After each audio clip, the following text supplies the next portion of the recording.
Health News' editor-at-large for public health, a clinical associate professor at New York University, and she cares for patients at Bellevue Hospital.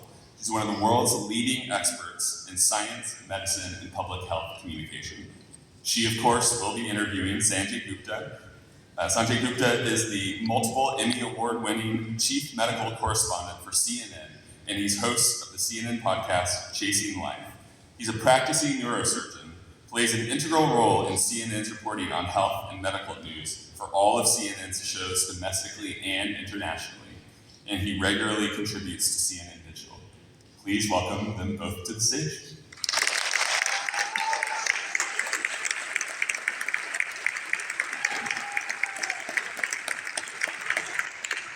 Good evening.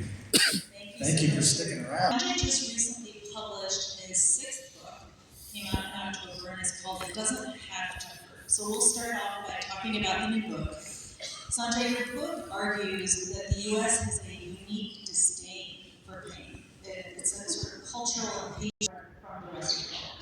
Sure. First of all, Celine, thank you for doing this. I really appreciate your service. Thank you so much. I really appreciate this. And also, I just want to say as well, I'm delighted to be here in Austin. It's one of my favorite cities. And I haven't had incentive, I don't want to embarrass her too much. My daughter goes to UT Austin, and she's here tonight.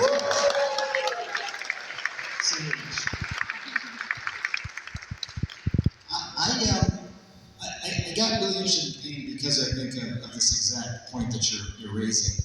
I think it was probably late 90s where you started to see this idea of pain becoming something that was almost treated like a fifth vital sign. So you go to the hospital, you go to the ER, you get your heart rate, your blood pressure, your breathing, all these things checked. Pain was sort of put up there at the same sort of level of those other very basic physiological things. Point being that the message started to become, no one should have to be in pain. There's no need for it. We have medications for it. I did not write as much in this book about what happened with the opioid epidemic because I feel like that's been talked about a lot. But there's no doubt that that was fueling a lot of this. Opioids were the drug of choice for pain. Very powerful, but very effective as well, to be fair, in terms of treating pain. Well, effective in the short term, not necessarily in the long term. Effective in the short term, and there was really no data on long-term use of this. It was mostly for people who had very acute injuries or were near end of life. So some of the longest trials of opioids, to your point, were around 6 months, some closer to 9 months. So I think that was probably the beginning of the last 25 years of our unique sort of disdain for pain. And what manifested from that was an exorbitant amount of use of these drugs at once. So for example, in 2023, we did 1.2 million spinal operations. To give context, in Great Britain, they did 50,000. So they're about a quarter of our population, but still, if you do the math, we were doing 6 to 10 times as much as other similar countries of these operations. And again, a lot of these operations were being done for pain. Other things that sort of caught my attention as I started to really dig into this, I'm old enough to have had a colonoscopy. I don't know about you. I'm up to date as well. Okay, all right. So you probably got propofol. Yes, actually. And two, very effective. In Japan, they don't use propofol for colonoscopies at all. In Finland, only 6% of the population uses propofol. We have this kind of unique disdain for pain. So it manifests in the medications and the operations and then all these sort of adjuncts as well, like propofol for colonoscopies. And I think that was not by accident. I think, we're all humans. Why should Japanese colonoscopies not require any propofol, whereas just about everyone does here? And by the way, I had it and I got the propofol, so I'm not being preachy here, but I'm just saying that is, I think, the result of that. But the one thing I just want to mention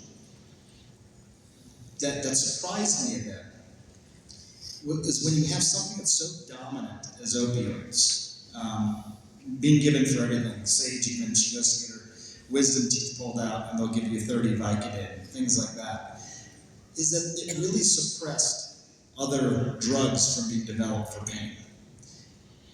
Every year the FDA approves about 40 to 50 drugs. there had not been a single new pain medication approved in the United States since 1998. Chronic pain, one of the fastest growing conditions in the country, fetching cancer, diabetes, and dementia. And yet not a single new therapeutic in really 27 years for that. So there was these ripple effects of what was happening with opioids as well. I mean, to be fair, there are certain populations that have not gotten the greatest of pain control. I'm thinking about women, for example, when you get your IUD, or when you have a LEAP procedure for cancerous lesions. How do you reconcile sort of why we are so aggressive about a certain kind of pain management for some but not for others? I think women in particular have been largely forgotten in the trials around pain. They've been largely forgotten in trials around a lot of things, but pain in particular, and there's no good reason for it. To be fair, I will tell you what the reasons were that were given to me, and a lot of them had to do with when you're testing these medications and you have hormonal fluctuations month to month, how do you calibrate that data? That's often what is said. So instead, women were basically given the same dosing as men, and by the way, the same was for kids. They weren't doing these independent trials for children as well. So you had a lot of conditions that were inadequately or not treated at all, and you had conditions like fibromyalgia, IUD